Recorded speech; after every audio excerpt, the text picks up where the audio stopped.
بسم اللہ الرحمن الرحیم۔ حضرت بلال رضی اللہ تعالی عنہ ان اولین لوگوں میں سے ہیں جنہوں نے شروع میں اسلام قبول کیا، جن کو دنیا میں ہی جنت کی بشارت دے دی گئی تھی۔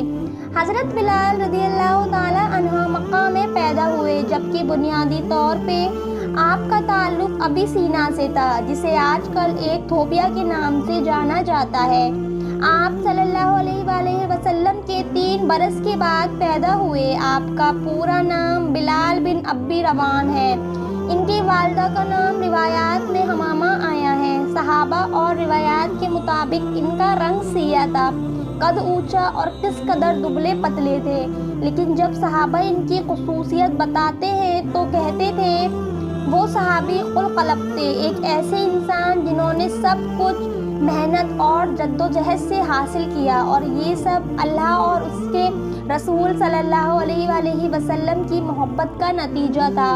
آپ صلی اللہ علیہ وآلہ وسلم کی جانب سے حضرت بلال کو وہ لقب یا 2 خدمت عطا ہوئیں، ایک الفظین یعنی خزانہ جی، دوسرا محزین رسول یعنی صلی اللہ علیہ وآلہ وسلم۔ حضرت بلال رضی اللہ تعالی عنہ کا تعلق بنی زہر سے تھا۔ ان کی والدہ ایک غلام تھیں جن کو امیہ بن خصعہ نے خریدا تھا۔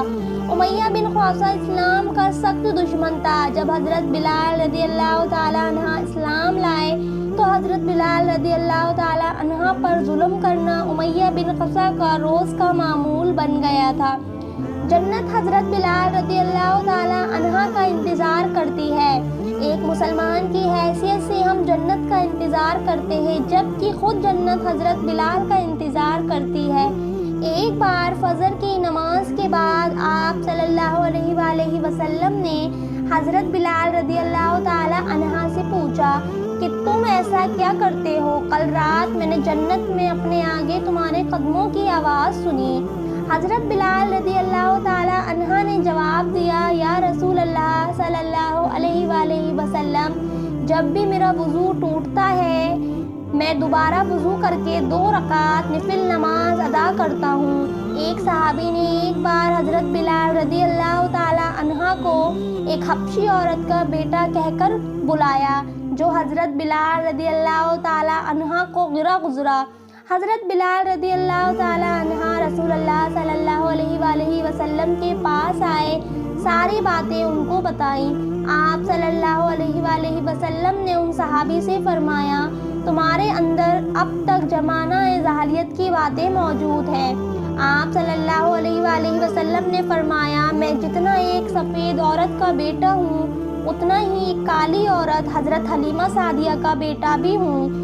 ایک صحابی حضرت ابو ہریرہ کی صاحبزادی جوان ہو گئیں تو ان دونوں کے صاحبزادے بارگاہ رسالت آپ صلی اللہ علیہ وآلہ وسلم میں حاضر ہوئے اور آپ صلی اللہ علیہ وآلہ وسلم سے اپنی بہن کی شادی کے بارے میں مشورہ چاہا۔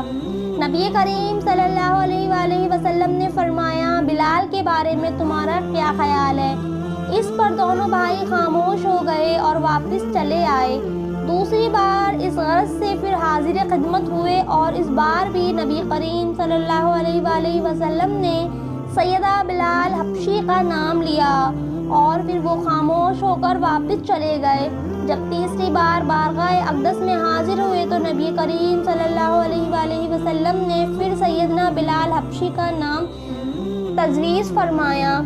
اس بار بھی انہوں نے خاموشی اختیار کی تو نبی کریم صلی اللہ علیہ وآلہ وسلم نے انہیں خاموش دیکھ کر فرمایا، تم بلال کو کیا فرمائش کر رہے ہو؟ وہ اہل جنت میں سے ایک ہے۔ نبی کریم صلی اللہ علیہ وآلہ وسلم کے اس فرمان کے آگے ان بخوشی سر تسلیم خم کر دیا اور بے حد خوش ہوئے۔ اس طرح حضرت ابو ہریرہ کی صاحبزادی کی شادی سمادین بلال رضی اللہ تعالی عنہ سے ہو گئی۔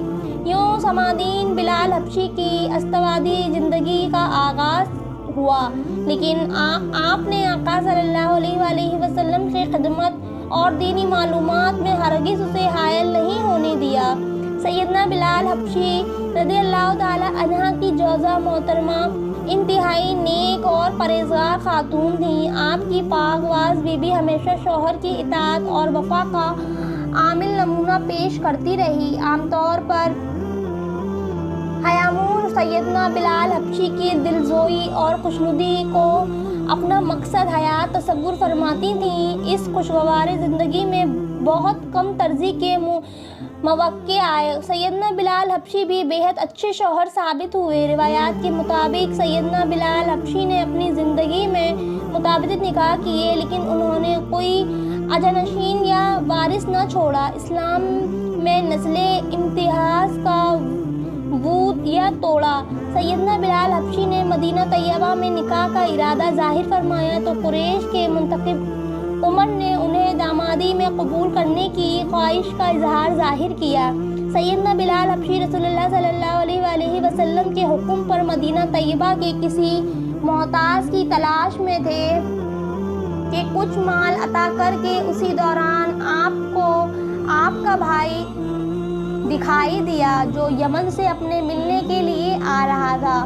جب آپ قریب پہنچے تو کہا، تم کہاں سے آ رہے ہو؟ سیدنا بلال حبشی کے بھائی نے جواب دیا، میں یمن سے آ رہا ہوں، رشتے کی تلاش میں ہوں، کہیں میرا نکاح ہو جائے۔ کیا کوئی بات بنی؟ حضرت بلال حبشی نے پوچھا۔ لوگ کہتے ہیں تو عربی ہے اور چاہتا ہوں یمن میں رشتہ ہو جائے، لیکن جب مجھ سے پوچھا تمہارا تعلق کس قبیلے سے ہے، تمہارا حسب نسب کیا ہے، تو میں نے صحیح صورتحال بتا دی کہ میں حبشی ہوں، مکہ میں پیدا ہوا بلال بن روا کا بھائی ہوں۔ یمنیوں جب آپ کا نام سنا تو کہا، بلال کو بلاؤ، اگر وہ تمہارے لیے فرما دے تو ہم تمہیں رشتہ دینے کو تیار ہیں، اس لیے میں اتنا طویل سفر طے کر کے حاضر ہوا ہوں۔ حضرت بلال حبشی رضی اللہ تعالیٰ عنہ آپ صلی اللہ علیہ وآلہ وسلم سے اجازت لے کر اپنے بھائی کے ساتھ یمن روانہ ہو گئے۔ دونوں بھائی سفر کر کے رات کے وقت یمن میں پہنچے۔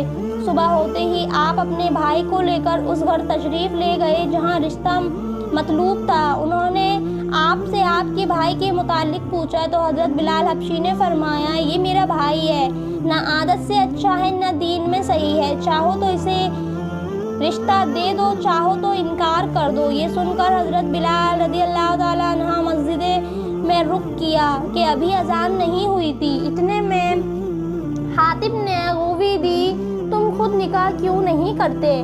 تمہیں کس چیز نے روک رکھا ہے؟ اللہ تعالیٰ نے تمہیں دنیا اور دولت سماویز ہے، اب تم آزاد بھی ہو، جبکہ اس سے قبل تم غلام تھے۔ حضرت بلال حبشی حاتمی غیبی پر سوچ میں پڑ گئے، آخر فیصلہ کیا ضرور نکاح کرنا چاہیے۔ نماز سے فراغت کے بعد احباب سے مشورہ کیا کہ کس رشتے لیا جائے۔ طے پایا کہ آپ کا رشتہ ہندو خبلانی سے موزن ہے۔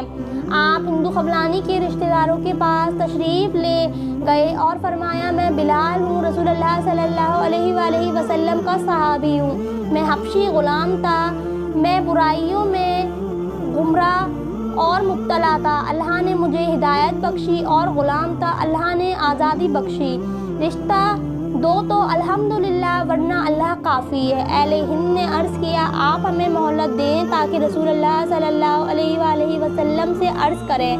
حضرت بلال حبشی مدینہ طیبہ پہنچ گئے۔ کچھ عرصے کے بعد یمنی بھی مدینہ طیبہ میں آ گئے اور مسجد نبوی رسول اللہ صلی اللہ علیہ وآلہ وسلم میں آ کر بارگاہ رسالت صلی اللہ علیہ وسلم سے عرض کیا کہ ہم یمنی ہیں، آپ صلی اللہ علیہ وآلہ وسلم سے حضرت بلال حبشی کے رشتے کے متعلق پوچھنے آئے ہیں، کیونکہ حضرت بلال حبشی کا خیال مہلت مانگی ہے، وہ ہماری بہن ہند سے نکاح کرے۔ ہم نے ان سے مہلت مانگی ہے تاکہ آپ صلی اللہ علیہ وآلہ وسلم سے مشورہ لے لیں اور صلی اللہ علیہ وآلہ وسلم کیا رائے ہے۔ رسول اللہ صلی اللہ علیہ وآلہ وسلم نے فرمایا، تم کہاں بلال کہاں؟ تم کیا سمجھ رہے ہو؟ میرا بلال تو بہشت ہے۔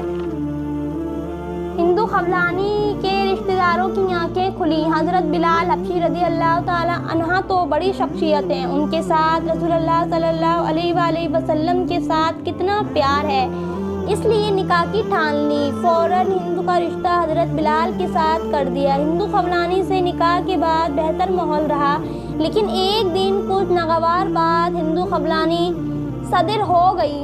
حضرت بلال حبشی رضی اللہ تعالیٰ عنہ نے رسول اللہ صلی اللہ علیہ وآلہ وسلم کی کوئی حدیث بیان فرمائی تو ہندو خولانی نے تصدیق کی بجائے تکذیب کر ڈالی۔ حضرت بلال حبشی سن کر آگ ببولا ہو گئے اور غضبناک ہو کر گھر سے باہر نکل پڑے۔ راستے میں رسول اللہ صلی اللہ علیہ وآلہ وسلم کی حضرت بلال حبشی سے ملاقات ہو گئی۔ حضرت بلال حبشی کے طور بدلے دیکھ کر نبی کریم صلی اللہ علیہ وآلہ وسلم نے فرمایا، بلال خیر تو ہے؟ حضرت بلال نے عرض کیا، یا رسول اللہ، میری جوزہ نے ایسی ایسی کہا ہے۔ رسول اللہ صلی اللہ علیہ وآلہ وسلم سیدھے ہندو خولانی کے یہاں تشریف لے گئے۔ فرمایا، بلال گھر پہ ہے؟